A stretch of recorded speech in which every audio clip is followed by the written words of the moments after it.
오늘부터 이제 몇 번에 걸쳐서 사도행전을 전체를 한번 훑어보도록 하겠습니다. 오늘은 제가 판서를 안 하기 때문에 위에 올라와서 말씀을 전합니다.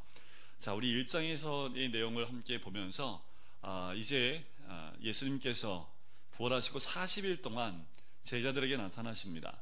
40일 동안 제자들에게 나타나셔서 하셨던 말씀이 하나님 나라의 일을 말씀하시니라. 3절 부분에 그 말씀이 나오지요.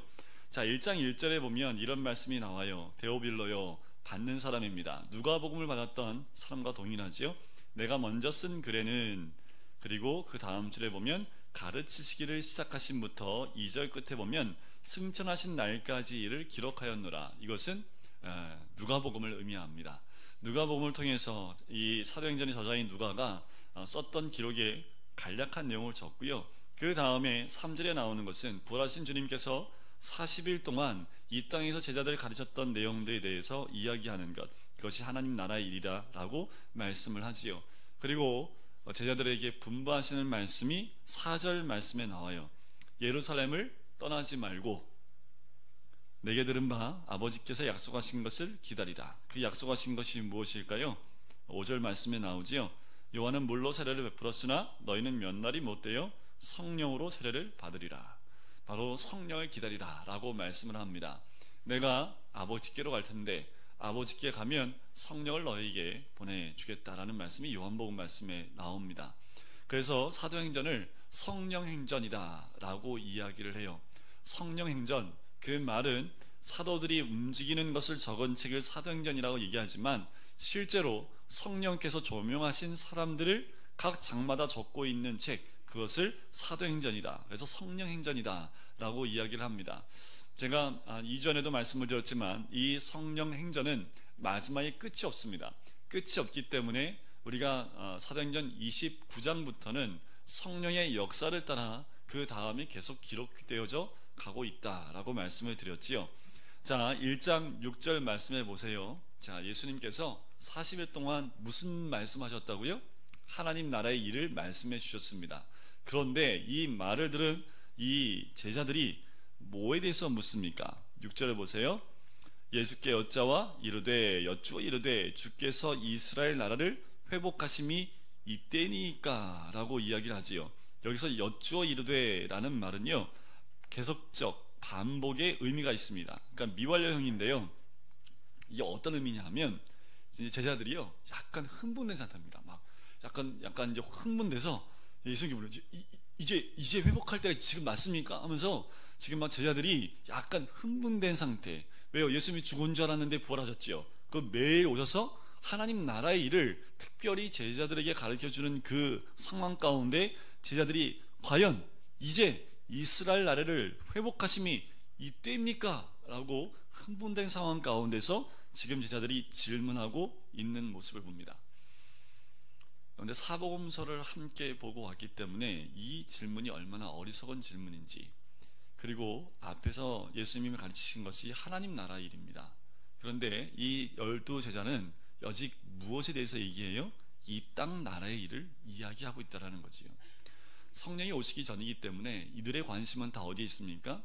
땅에 있습니다. 그런데 우리 주님이 말씀하시는 것은 어디에 대해서 말씀하세요? 땅이 아닌 하늘에 대해서 말씀하고 계시거든요. 자, 그 말은 뭐냐 하면 이제 제자들의 눈높이를 땅에서부터 하늘로 올리길 원하시는데 제자들이 계속해서 물어보는 게 뭐예요? 이스라엘 나라를 회복하는 거지요. 이들의 소견이 뭐냐 하면 유대 땅입니다.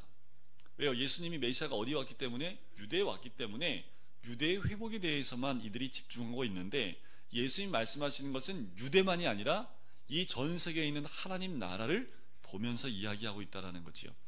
자, 그때 예수님이 답답하신 거지요. 그래서 이렇게 얘기합니다. 때와 시기는 아버지께서 자기의 권한에 두셨으니 네 할 바 아니다. 다 매정하세요, 우리 예수님. 하나님 지금 예수님이 막 위에 얘기하고 있는데 제자들이 이스라엘 회복함이 이때니까 네 할 바 아니다. 이제 그 말이거든요. 네 할 바 아니야. 왜 그거 갖고 얘기하냐라는 거예요. 그러면서 갑자기 그 눈길을 성령으로 인도하시는 것이 8절입니다. 이 8절이 사도행전 전체의 주제 장절이죠. 성령이 너희에게 임하시면, 오직 성령이 너희에게 임하시면, 아직 성령이 임하기 전이지요. 임하시면 너희가 무엇을 받아요? 권능을 받습니다. 성령이 임하게 되면 하늘에서 부어주신 그 권능을 받아요. 그 권능을 가지고 어디부터 시작합니까? 예루살렘과 온 유대와 사마리아와 땅끝까지 이르러 내 증인이 되리라 하시니라. 자, 이 말씀을 받게 되면 다 선교지로 떠나시더라고요. 성도들이 이제 이거는 선교사님들만 받는 말씀입니까? 아니면 우리도 받아야 될 말씀입니까? 선교사님만 받은 말씀이면 1장 8절에 굳이 적어 놓을 필요가 없겠죠, 그죠? 성령은 선교사님만 받는 겁니까? 우리도 받아야 됩니까? 우리도 받는 거면 이 말씀은 우리에게도 적용이 되는 말씀이라는 겁니다. 자, 예루살렘, 유대, 사마리아와 땅끝까지 이르는 이 과정을 보면 여러분들 이렇게 보셔야 돼요. 이 말씀대로 정말 땅끝까지 가서 복음을 전하는 선교사님들도 계십니다. 하지만 이 말씀을 부여잡고 우리는 어디까지 가야 되느냐? 자, 예루살렘은요 주로 유대 민족, 뭐라 그럴까요? 혈연 관계 가운데 있는 사람들이 모여 있는 곳이 예루살렘입니다. 그러니까 우리에게 적용을 한다면 이 예루살렘은 어디가 될까요? 가정입니다. 내 가정부터 시작하는 거예요. 유대와 사마리아면 혈연 관계가 좀 넓어지죠? 어디까지 갑니까?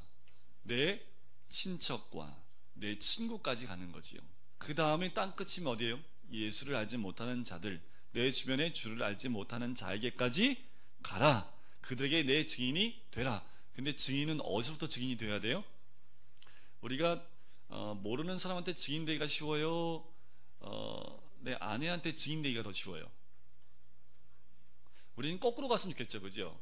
권능이 임하면 땅끝에서부터 시작하여 사마리아와 유대와 예루살렘에까지 내 증인이 되라. 이러면은 마음이 정말 편할 것 같아요. 저만 편해요? 네. 근데 예수님이 어디서 십자가를 지셨죠? 예루살렘입니까? 유대입니까? 사마리아입니까? 땅끝입니까? 예루살렘에서 십자가에 못 박히셨죠? 그럼 우리는 어디서 죽어야 돼요? 가족에서 죽어야 됩니다. 가족에서 죽을 수 있으면 땅끝에 있는 주를 알지 못하는 자를 위해서 죽는 것 가능합니다. 근데 우리는 거꾸로죠. 주를 알지 못하는 자들 위해서는 죽을 수 있어요. 근데 아내한테는 안 죽죠. 남편한테는 안 죽죠. 길을 쓰고 살려는 데가 어디예요? 아내와 남편한테는 길을 쓰고 살아요. 그리고 나를 알지 못하는 사람한테는 어떻게 해요? 그냥 죽어주죠. 그건 죽는 게 아니라 죽어주는 거죠, 그죠? 자, 진정한 성령이 임한 사람의 첫 단계가 어디부터 시작합니까? 가정이에요. 그게 그만큼 어렵습니다. 그만큼. 그래서 예수님이 어디서 죽었어요? 예루살렘에서 죽는 겁니다. 예루살렘. 그래서 여러분들 예수님이 그 순환 예고를 하시거든요. 그러니까 예수님이 죽는다는 순환 예고를 어디서부터 하고 들어오시냐면 땅끝에서부터요 유대와 사마리아 땅으로 들어와서 마지막에는 예루살렘에 와서 그 순환 예고를 하십니다. 그러니까 예수님이 죽으러 가는 과정이 땅끝에서부터 예루살렘으로 점점 가까이 오는 것을 보고 결국 예루살렘의 십자가를 딱 꽂음을 통해서 전 세계로 십자가가 퍼져나가는 것을 봅니다. 그러니까 우리는 어디다 십자가를 꽂아야 됩니까? 어디다 딱 꽂아야지 이게 정확하게 하나님이 기뻐하시는 곳으로 갈 수 있을까? 우리가 늘 이걸 기억해야 되는데 우리는 꼭 엄한 데다 십자가를 꽂을 때가 많아요. 엄한 데가 어딥니까? 옆집 사람한테 꽂아, 뒷집 사람 꽂고, 그리고 1년에 한 번 만나는 사람한테는 잘 꽂아요. 근데 매일 만나는 사람한테는 꽂기가 어렵지요. 근데 이게 주님이 우리에게 가르쳐주신 진짜 십자가에 달려 죽어야 될 골고다가 가족이라는 겁니다. 가족의 남편의 아내에게 죽을 수 있으면요 죽지 못할 데가 없죠. 생각해 보세요. 아내에게 내가 자기 부인하고 내 십자가를 질 수만 있으면요 십자가를 못 지을 데가 없습니다. 인정은 안 하셔서 넘어가겠습니다. 자, 그리고 이 말씀을 맞으시고요. 보는 데서 이 본다라는, 그리고 10절에 보면 쳐다보고 라는 말이 나오죠. 현재 분사입니다. 그러니까 눈앞에서 실제적으로 일어나는 사건이라는 거예요. 이들이 기도하다 환상 가운데 본 게 아닙니다. 자, 9절 말씀에 보면 그들이 보는데, 그들이 보고 있는데 예수님이 하늘로 올라가시는 거예요. 10절에 보니까 제자들이 자세히 하늘을 뭐하고 있는 거예요? 주목하여 하늘을 쳐다보는데 예수님이 올라간 그 하늘을 계속 쳐다보고 있으니까 그때 누가 나타납니까? 누가 나타나요? 신혼이님 두 사람이 같이 하늘을 쳐다보면서 니네 뭐 보고 있니? 니네 뭐 보고 있어? 같이 쳐다보고 있는 거죠. 예수님이 올라가신 데 보는데 본대로 온다 라고 천사가 알려주는 거지요. 자, 이것은 어떤 환상도 아니고 환영도 아닙니다. 예수님 분명히 말씀하셨지요. 올라가신 방법대로 다시 이 땅에 오십니다. 모든 사람이 보는 그 자리에서 오신다라는 거지요. 어떻게 오실지는 우리 살아생전에 오시면 눈으로 보실 거고, 그렇지 않다면 우리 주님과 함께 우리가 오겠지요. 함께 오든지 오시는 걸 보든지. 하지만 분명한 것은 이 제자들이 본 그대로 오신다라는 겁니다.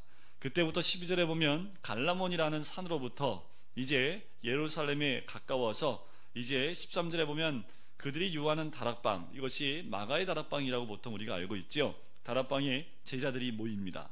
거기에 예수님의 형제들과 어머니 마리아도 함께 모이죠. 중요한 것이 14절 두 번째 줄입니다. 그들이 모여서 뭐 했을까요? 더불어 마음을 같이하여 오로지 기도에 힘쓰더라.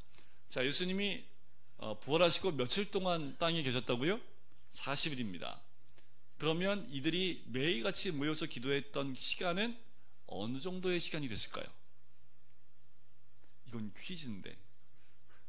자, 성령님이 언제 임하셨어요?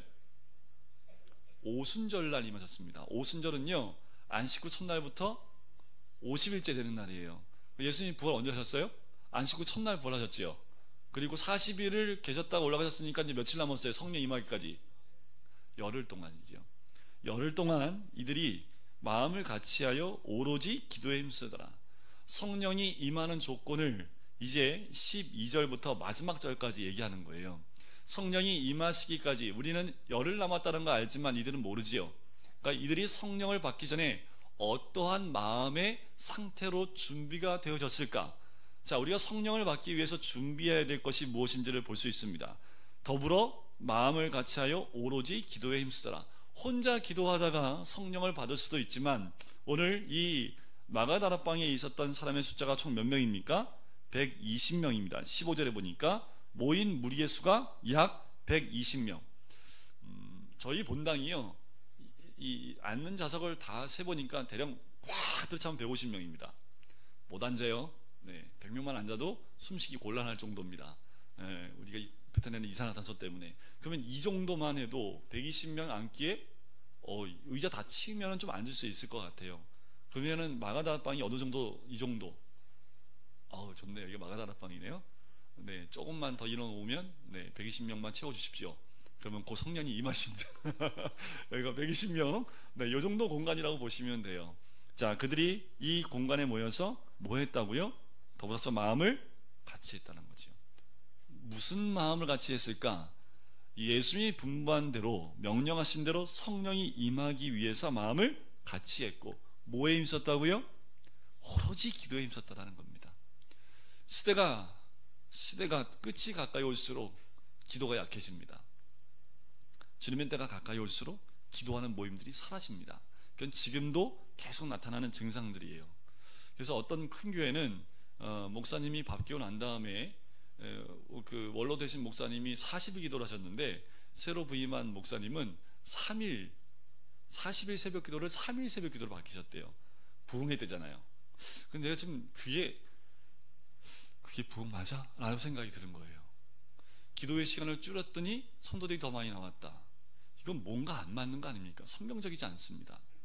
그렇다고 제가 오늘부터 40일 새벽 기도 선포하고 가자는 얘기는 아니지만, 우리 교회도 기도의 시간을 늘려야지요.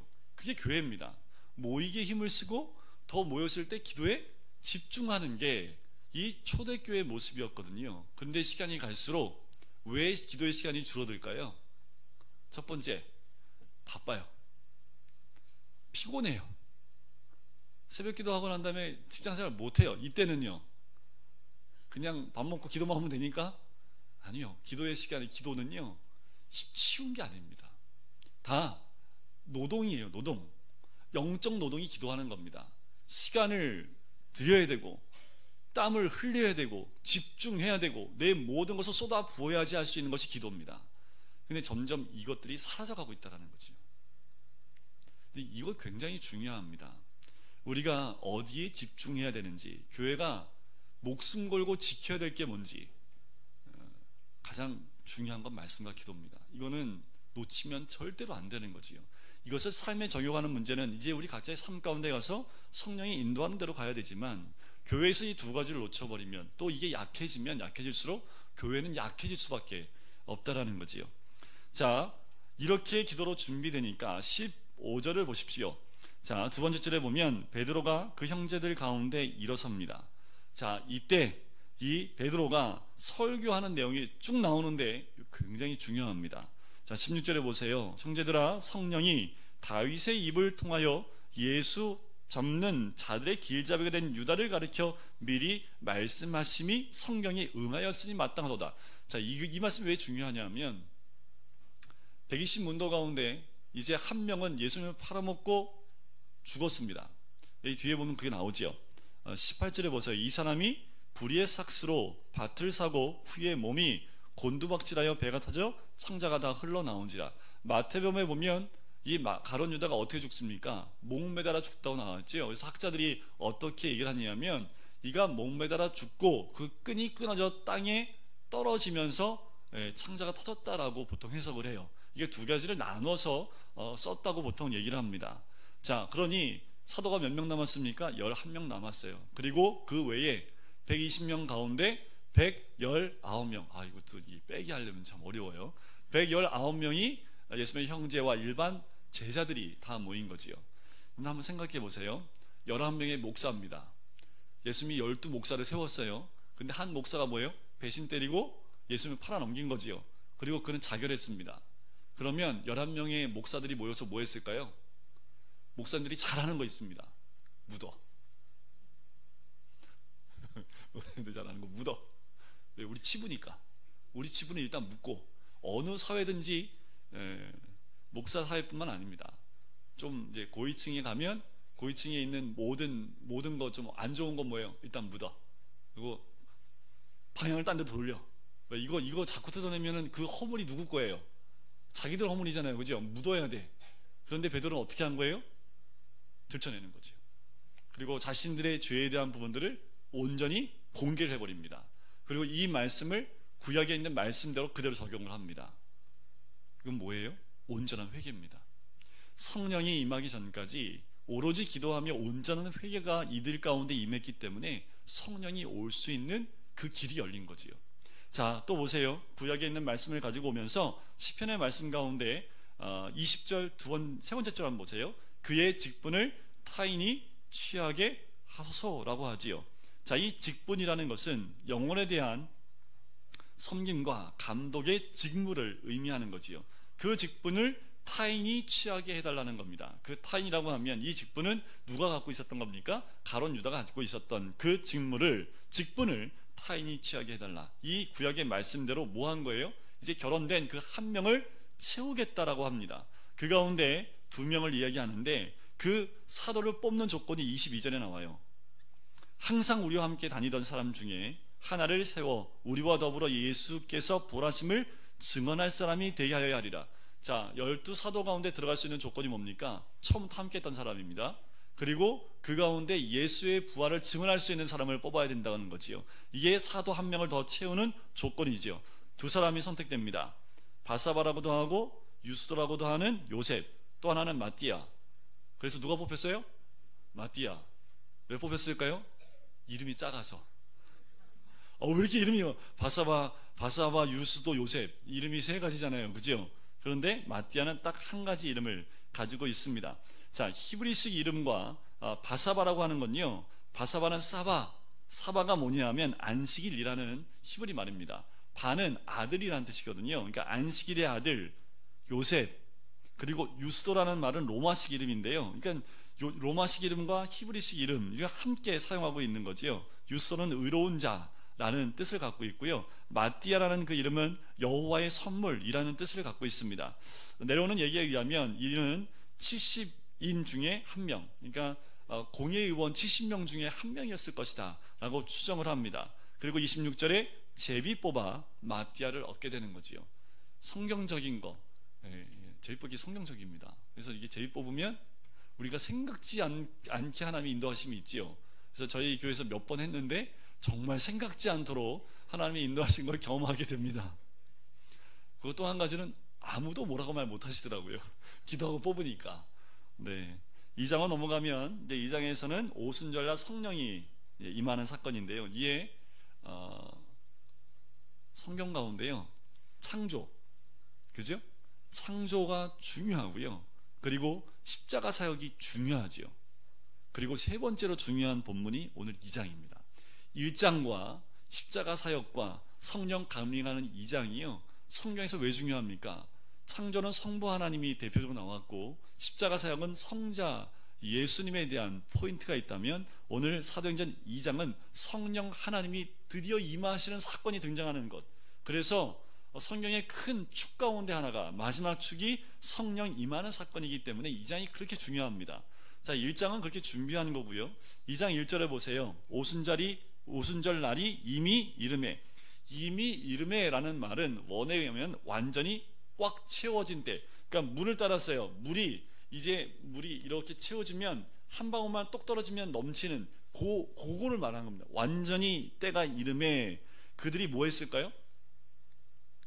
그러니까 모이라니까요. 그러니까 1절 끝에 보세요. 그들이 뭐 했다고요? 다 같이 모니터 앞에 모였더라, 이거지 아니에요? 네? 요새 모니터 앞에 많이 모이시더라고요. 이제 모니터 앞에서 서로 이게 채팅도 하고 막, 그래서 모니터에 많이 얘기를 하고, 요새 이제 핸드폰으로 서로 핸드폰도 요새 저는 그런 기능이 있는지 모르겠는데 서로 동시다발적으로 같이 통화를 하는 뭐 그런 기능이 또 있더라고요. 그런데 우리 기독교는 기본이 모이는 겁니다. 다 같이 어떻게 해요? 한 곳에 모였더니, 자 2절에 보세요. 하늘로부터 급하고 강한 바람 같은 소리가 있습니다. 그리고 그 소리가 온 집에 가득하지요. 조건이 또 하나 있습니다. 나타난 증상이 3절에 마치 불에 혀처럼 갈라지는 것이 사람들 머리 위에 하나씩 임하여 있더라. 옆에 사람 머리 한번 보세요. 가끔가다 생길 수 있으니까 가끔가다. 근데 이 불은 뭐예요? 머리카락을 안 태우는 불이라니까요. 가끔가다 이렇게 호롱불처럼 머리에 뭐 생긴 것 같으면 한번 이렇게 잡아보십시오. 자, 이것이 성령이 임하셨을 때 일어나는 그 현상 중에 하나지요. 그래서 과거에 보면 이 성령이 충만함에 임할 때 그 뜨거움이요, 저도 한번 경험해 본 적이 있는데, 한 10명 들어가는 지하 방에서 한 6, 7명이 함께 기도를 불 꺼놓고 기도를 하다가 정말 기도하는데 너무 뜨거워서 문을 딱 여는데 시원한 바람이 밖에서 훅 들어오는데, 야, 근데 그날이 그렇게 뜨거운 날이 아니라 지하기 때문에 그게 시원하거든요. 근데 이게 뜨거우니까 기도를 많이 해서 열이 위로 올라온 건지 모르겠지만, 기도하면서 성령이 임하는 사건. 그래서 교회 처음 나왔던 애가 그날 방언을 받았더라고요. 예수님이 누군지도 몰라요. 그래서 이 방언은 하나님 주신 선물이구나. 믿음의 고백이 없어도 방언을 주시더라고요. 얘가 지가 무슨 말 하는지 몰라요. 근데 이거 놀란 거예요. 근데 더 놀란 건 뭐예요? 다 그렇게 하고 있으니까 도망가지도 못하고, 이제 다 끝난 다음에 자기가 왜 이 말, 눈을 뚱그리게 쳐다봤더니 자기도 했다라는 거예요. 근데 그날 얘가 전도를 교회를 온 게, 그러니까 주일날 온 게 아니라 처음 교회 기도부터 나온 거예요. 그런 애도 좀 드물어요. 기도에 나와서 그날 딱 타이밍이 때가 이른 거죠. 성령이 딱 임하니까 처음 나온 그 아이까지 다 방언이 터지더라고요. 그리고 교회 열심히 다녔어야 되는데, 그건 또 별개더라고요. 그러니까 하나님의 살아계심을 그 아이가 알았는데 믿음과 또 별개인 것 같아요. 선물로 줬는데 금방 사라지더라고요. 못하더라고요. 자, 성령이 임하게 되면 그 뜨거움이 불처럼 임하게 됩니다. 자, 그러면서 나타난 증상이 4절에 보세요. 성령의 충만함을 받고 성령이 말하게 하심을 따라 다른 언어들로 말하기 시작하니라. 그래서 방언을 지금 이렇게 신학적으로 말씀드릴 수는 없고, 요때 이 방언은 다른 나라 말입니다. 그러니까 우리가 보통 방언을 하면 알아들을 수 없는 방언을 하잖아요, 그죠? 이때 이 방언은 알아들을 수 있는 방언입니다. 알아들을 수 있는 방언. 그래서 이 방언이 왜 알아들을 수 있냐면 5절에 그 이유가 나옵니다. 경건한 유대인들이 천하 각구로부터 와서 예루살렘에 머물러 있더니, 자, 이 사건이 뭐냐 하면 이런 거예요. 왜 머물러 있었냐면, 여러분들 아까 이제 남성 일공동체 아까 식사하면서 개들 자고 개가 적금이죠. 적금 들자고. 이유는 뭘까요? 성지순례 가자고. 성지순례 가려면 목돈이 한 250에서 300만 원 드니까 한 3년 동안 그래도 좀 한 200만 원 만들어 놓고 모자라는 100만 원 채워서 가면 되니까 이제 그 얘기를 했는데, 이때도요 성지순례로 오는 사람들이 있었어요. 왜냐하면 유대인들은, 남자들은 1년에 3차례씩 성전에 와야 돼요. 3차례가 뭘까요? 유월절, 오순절, 초실절이라고도 얘기하고 칠칠절이라고도 얘기하고, 그리고 초막절. 이 3개의 절기는 무조건 성전으로 와야 돼요. 그런데 이 유대인들이 다 흩어져 있잖아요. 그러니까 1년에 3번을 올 수가 없는 거예요. 너무 머니까. 그러면 3절기 가운데 꼭 오는 절기는 6월절입니다. 6월절은 꼭 와요. 그래서 예수님이 십자가에 죽으실 때 그때 당시에 약 250만 명 정도가 예루살렘 주변에 군집회에 있었다라는 보고들이 있습니다. 그 가운데 대부분 돌아가는데, 그 가운데 며칠만 있으면 오순절이에요? 50일. 그러니까 그들 가운데 이 절기를 지키고 싶은 사람은 며칠만 더 버티면 돼요? 50일. 그래서 여기서 경건한 유대인들이 천하 각구로부터 예루살렘에 머물러 있다라는 그 말은 6월절부터 오순절까지 머물러 있었던 겁니다. 그러니까 그만큼의 여분을 가지고, 돈을 가지고 와서 살고 있는 거지요. 그 사람들이 무슨 소리를 들어요? 지금 마가의 다락방, 이런 공간에서 사람들이 막 방언을 받았는데, 그래서 사람들이 지금 이 마가의 다락방이 이렇게도 얘기해요. 성전의 어디? 공간이었을 것이다 라고도 얘기를 합니다. 왜냐면 이들이 얘기하는 그 방언의 소리를 모든 사람들이 들을 수 있는 공간이었기 때문에 아마도 이 다락방은 성전의 어떤 공간이지 않았을까라고도 이야기를 해요. 하여튼 이들이, 재밌는 건 뭐냐 하면, 이들이 보세요. 7절에 보시면 다 놀라 신기하게 여겨 이르되, 보라, 이 말하는 사람들이 다 누구예요? 갈릴리 사람. 여러분들 전라도 분을 만나면 전라도 분이라는 거 어떻게 합니까? 말 들어보면 알죠? 경상도 분들은 말 들어보면 알죠? 이때 당시 갈릴리 사람들 말 들어보면 알아요. 여러분들 그 외국 사람들이 한국 와서 말 배우잖아요. 근데 외국 사람이 전라도 사투리 쓰면 되게 이상하지요. 근데 그 사람은 처음에 전라도 말로 말을 배운 거예요. 그러니까 이게 지금 그런 거예요. 이 사람들이 갈릴리 억양을 가지고 각 나라 말을 하고 있는 거죠. 이거 굉장히 이상한데 무슨 말인지는 알아들어요. 그죠? 자기 나라 말을 하니까 무슨 말인지 알아듣는데 억양은 갈릴리 억양이에요. 그러니까 이 사람이 분명히 억양 보니까 갈릴리 사람 같은데 우리가 살고 있는 그 지역 말을 하고 있는 거죠. 그건 신기한 거예요. 이 사람들이 보기에. 그 나라 사람들이 어디서 왔냐 하면 9절부터 11절까지 쭉 그 명단, 어느 나라에서 왔는지가 다 나옵니다. 각지에서 몰려든 모든 사람들이 각 나라 말로 듣는데 무슨 말을 해요? 11절에 보니까 하나님의 큰 일을 말함을 듣는도라. 하나님의 큰 일이 뭐였을까? 이들이 방언을 통해서 이들이 했던 말이 무엇일까? 무엇이었을까요? 예수님의 죽으심과 부활 사건이었지요. 이 말을 막 120명이 각각의 나라, 여러분들 한번 생각해 보세요. 근데 외국 한번 나가보시면 아무리 멀리 있어도요, 한국 사람이 쏙닥거리는 소리가 1km 전방에서 들려요. 다 영어로 샬라샬라 하는데 한국말이 저기서 뭐라고 하면요, 굉장히 확성기처럼 크게 들려요.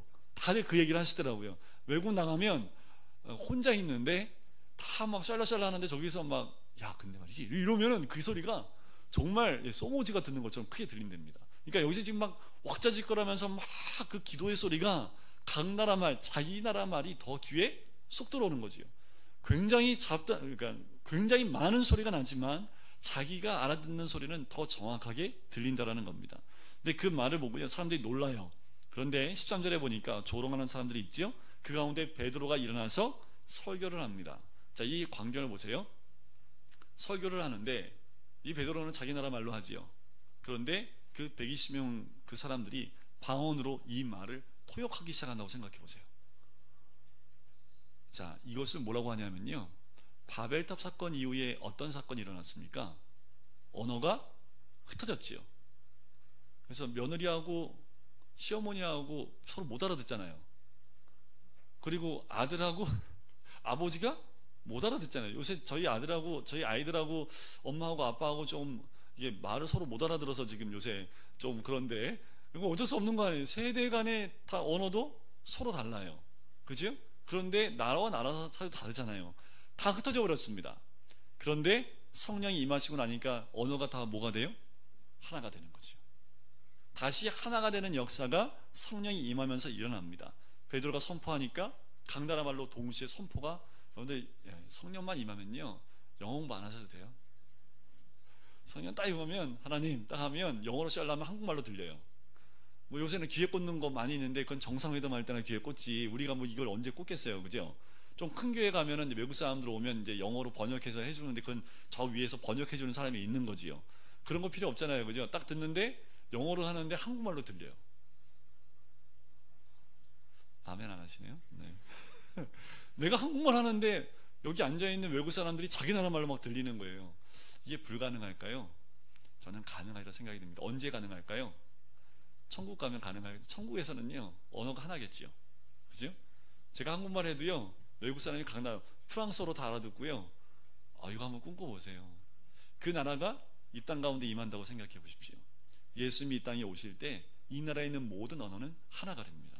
그래서 나는 내 나라 말을 하는데 듣는 사람은 각 나라 말로 듣는 거지요.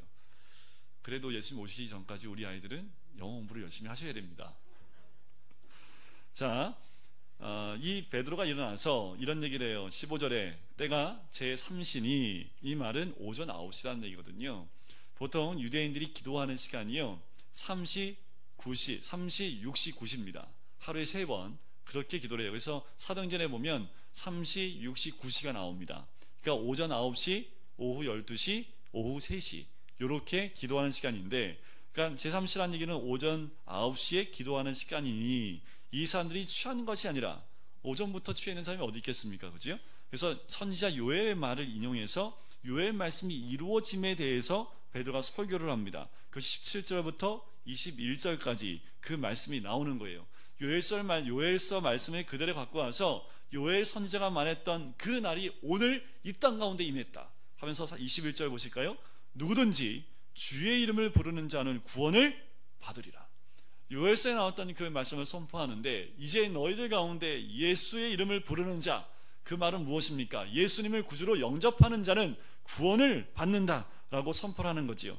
그러면서 너희들이 죽인 그 예수님이 메시아이심을 조목조목 다윗이 예언했던 시편 말씀을 가지고 설명을 해나가기 시작을 합니다. 이 말을 다 들어요. 33절 한번 보시겠어요? 하나님의 오른손으로 예수를 높이심에 그가 약속하신 성령을 아버지께 받아서 너희가 보고 듣는 이것을 부어주셨느니라. 뭘 보고 들어요 지금? 증상이지요. 성령이 임하고 난 다음에 나타난 이 환경과 여건들을 보면서 자, 이것을 부어주셨다라고 얘기합니다. 그리고 35절 보세요. 시편 말씀, 시편 110편. 내가 내 원수로 내 발등상이 되게 하기까지 너는 내 우편에 앉아 있으라 하셨도다. 이 시편 110편 말씀이 그대로 이루어졌으니 36절. 그런즉 이스라엘 온 집은 확실히 알지니 너희가 십자가에 못 박은 이 예수를 하나님이 주와 그리스도가 되게 하셨느니라. 자, 이 말씀을 마지막에, 이건요 거의 선전포고입니다. 왜요? 지금 여기 듣는 사람들 가운데 예수님 십자가에 죽는 걸 본 사람들이에요? 안 본 사람들이에요? 다 봤습니다. 예수님 십자가 지고 갈 때 십자가에 못 박으라고 외친 사람들이 이들 가운데 있어요, 없어요? 있어요. 지금 세대가 바뀐 게 아닙니다. 며칠 전에, 길면 50일 전에 예수님의 십자가에 못 박는데 내어졌던 사람들이 이 사람들입니다. 그리고 구경했던 사람들이 이 사람들이에요. 그런데 베드로가 일어나서 그를 모아요. 십자가에 못 박은 이 예수를 하나님이 주와 그리스도 되게 하셨느니라. 이 말은 찌르는 거죠. 이들의 영혼을 깨우는 겁니다. 그러니까 어떻게 해요? 그 다음 절 보세요. 그들의 마음이 어떻게 해요? 마음에 찔리는 게 은혜입니까? 은혜가 아닙니까? 은혜예요? 은혜 아니에요? 실토하세요 빨리. 여러분들 말씀을 듣고 찔려요? 그건 하나님이 하시는 겁니다. 말씀을 듣고 이렇게 찔리지? 그럼 하나님이 나한테 말씀해 주신 거다 그러고 생각하고, 그 다음에 이들이 뭐라고 얘기를 해요? 형제들아 우리가 어찌할꼬. 이것이 하나님의 음성을 들은 사람들의 반응입니다. 자, 그때 38절 암송구절입니다. 베드로가 이르되 너희가 회개하여 각각 예수 그리스도의 이름으로 세례를 받고 죄 사함을 받으라. 그리하면 성령의 선물을 받으리라. 이것이 베드로가 선포한 가장 핵심의 말씀이기 때문에 가장 중요한 말씀입니다. 회개하고 그리스도의 이름으로 세례를 받고 죄 사함을 받으라. 그러면 성령의 선물을 받으리라. 그래서 세례를 받음과 동시에 성령을 받는 분도 있습니다. 그러니까 성령의 세례라고도 보통 얘기를 하지요. 자, 모든 먼데 사람까지 다 예수 얼마든지 하나님이 얼마든지 부르시는 자들에게는 하시는 것이다 라고 이야기합니다. 그러면서 이 설교를 듣고 돌아온 사람이 몇 명이요? 41절. 자, 같이 한번 읽어볼까요? 시작. 그 말을 받은 사람들은 세례를 받음에 이날에 신도의 수가 3천이나 더하더라. 자, 여기서 신도라는 말이요, 원래 말에 의하면 제자란 뜻입니다. 여러분들 개역 한글 성경을 찾아보시면 요 신도라는 말이 제자로 나와 있어요. 제자의 수가 몇 명? 3,000명. 신도라는 말은요, 원래는 제자라는 말입니다. 예수님을 믿는 사람은요, 평신도 없어요. 다 제자입니다. 성경에 사복음서의 제자로 썼던 그 단어를 헬라어를 여기서 이 신도의 말에 그대로 쓰고 있거든요. 그러니까 예수 믿는 사람은 다 뭐예요? 그분의 제자라는 거죠. 3,000명이 더합니다. 그리고 그들이 3,000명이 뭐 했을까요? 42절. 가르침을 받아요. 지금처럼 말씀을 배웁니다. 그리고 교제해요. 지금 공동체 모임 했듯이 교제를 합니다. 떡을 떼며 매 주일마다 떡 떼고 계신가요? 한 분씩 돌아가면서 빵이라도 하나 사와서 빵 하나씩. 요거는 뭘 의미하냐면은 교제의 떡이 아니라 성찬식을 의미합니다.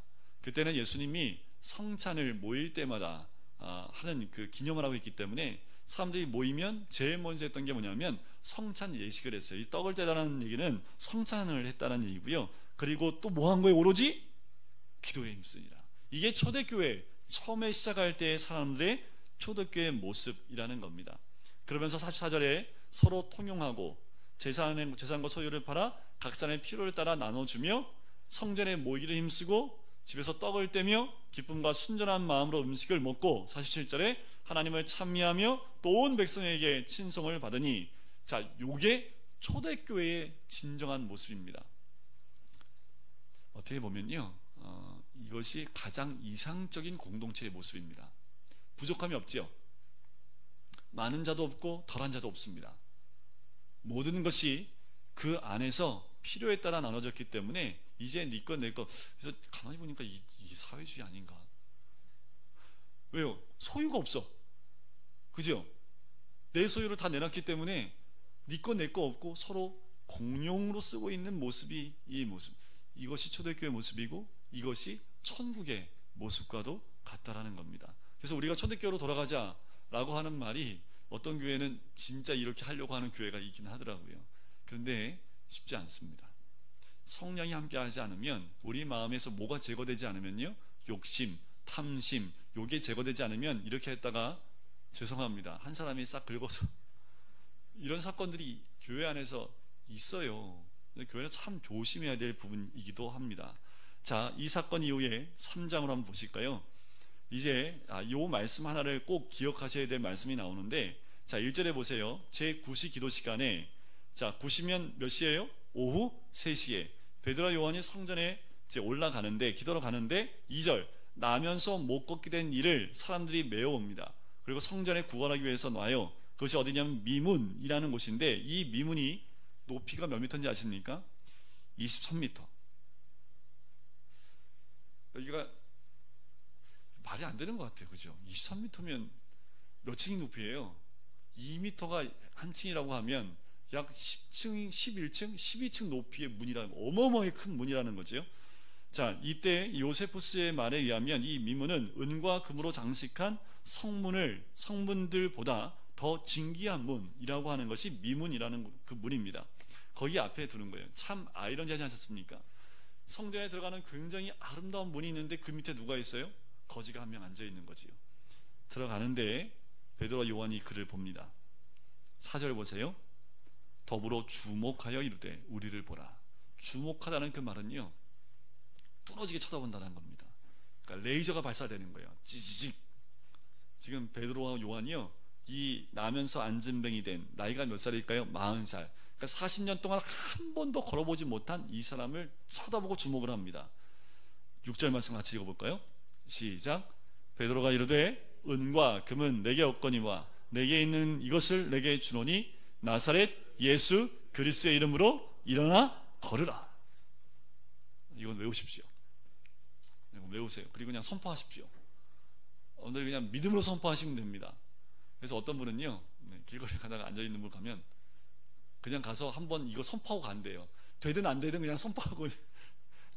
근데 실제로 이제 고백하신 거 보면 그렇게 하고 이제 그 안진뱅이였던 분이 일어나는 경험도 하신 분도 있더라고요.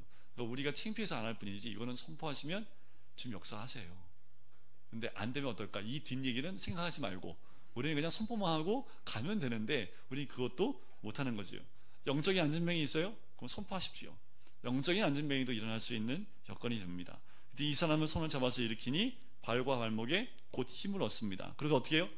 뛰어요. 걸어보지도 못한 사람이 뛰기 시작을 합니다. 뛰어서 어디로 갔을까요? 자기 집으로 뛰어갔더라. 엄마 나 뛰어다닐 수 있고 걸을 수 있어. 이랬을까요? 성경 말씀 보니까 어디로 들어가요? 성전으로 들어갑니다. 이 말씀이 참 은혜가 되는데 40년 동안 이제 이가 13세가 지나면 이제 성이 되기 때문에 성전 안에 들어가 남자만이 들어갈 수 있는, 성인만이, 여자도 못 들어가는 하나님 앞에 나가는 그 뜰이 있습니다.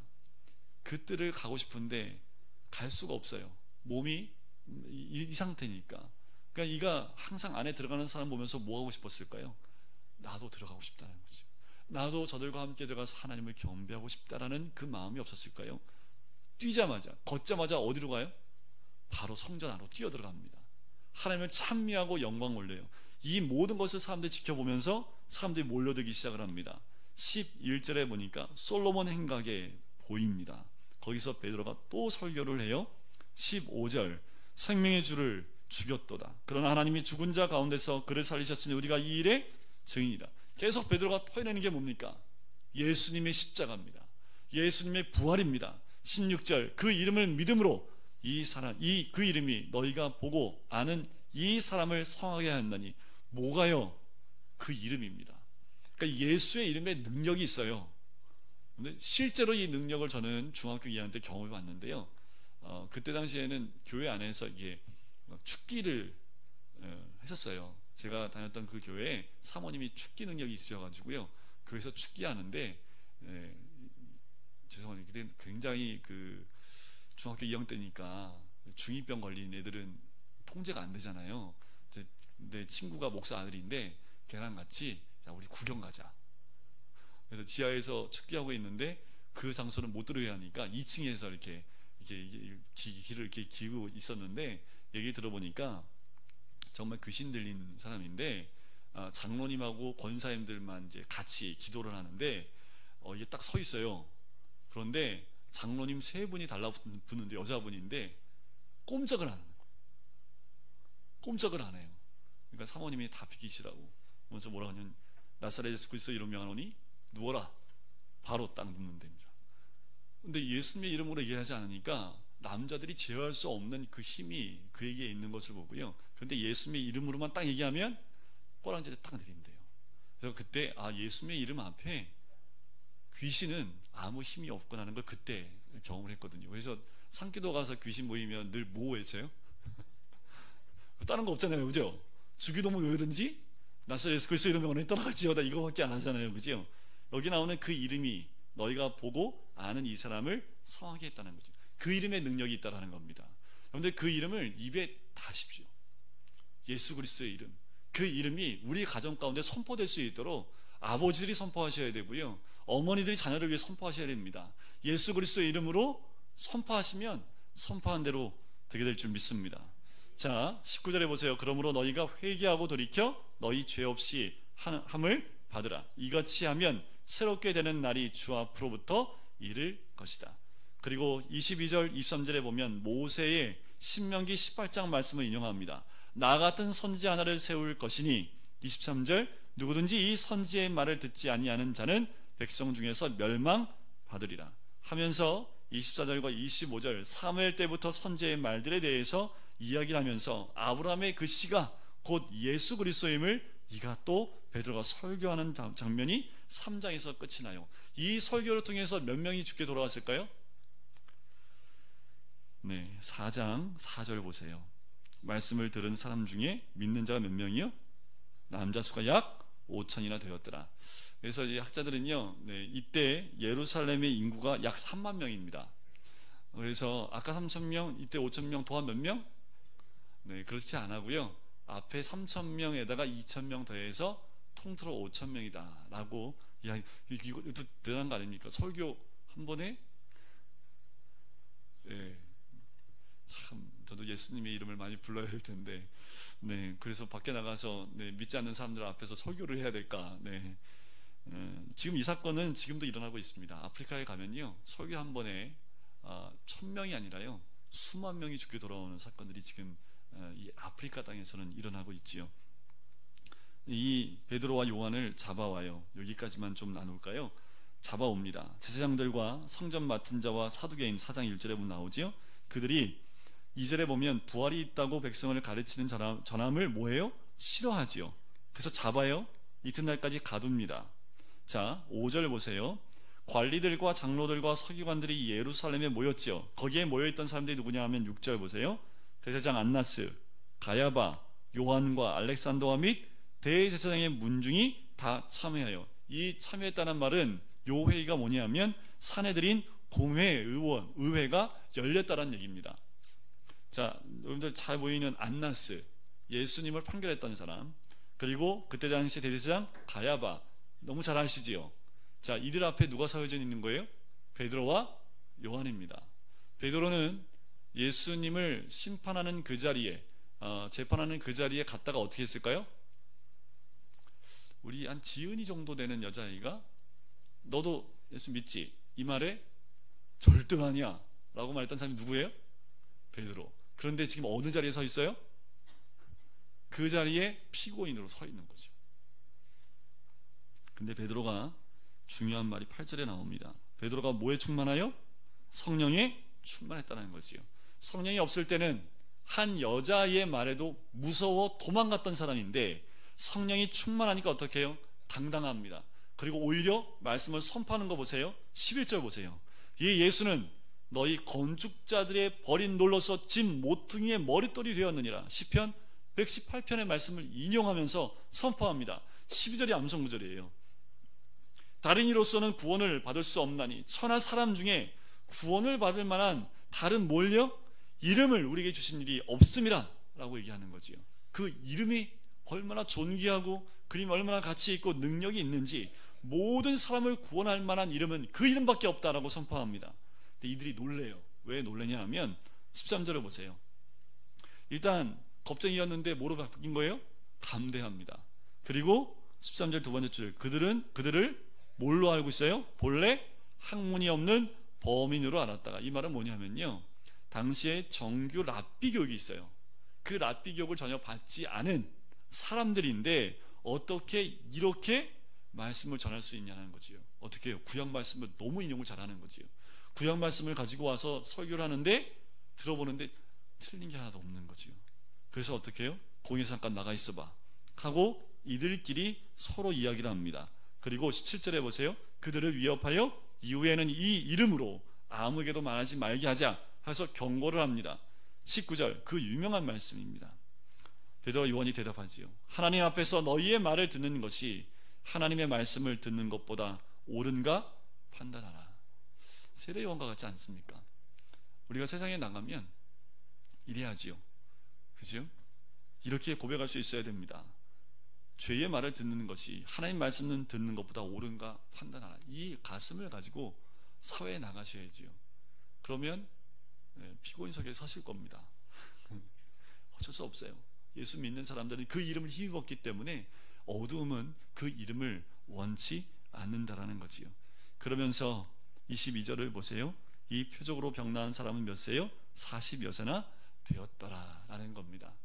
하나님의 역사는 이렇게 성령의 역사를 통해서 점점 예루살렘 전체를 하나님 땅으로 만들어가는 과정이 이제 6장까지 등장을 합니다. 오늘은 여기까지만 볼 텐데, 성령의 역사하심을 통해서 제자들이 어떻게 바뀌었고 성령의 기름 부음을 통해서 예루살렘에 어떠한 사건이 일어났는지를 우리가 말씀을 통해서 봅니다.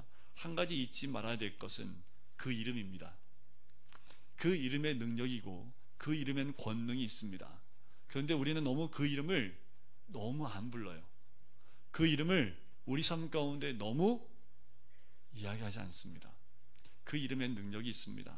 그 이름에는 권능이 있어서 모든 것을 치유하고 모든 것을 바꿀 만한 능력이 그 이름 외에는 주신 적이 없습니다. 그 이름은 우리를 구원할 만한 능력 있는 이름인 줄 믿습니다. 베드로가 이렇게 보았겠듯이 우리의 삶 가운데 성령이 임하심을 통해서 우리의 각자의 삶이 우리를 통해서 내 주변에 있는 영적인 안전병을 일으키고 많은 사람들을 주께로 인도하시는 우리 모든 성도님 되시기를 주님의 이름으로 간절히 축원드립니다.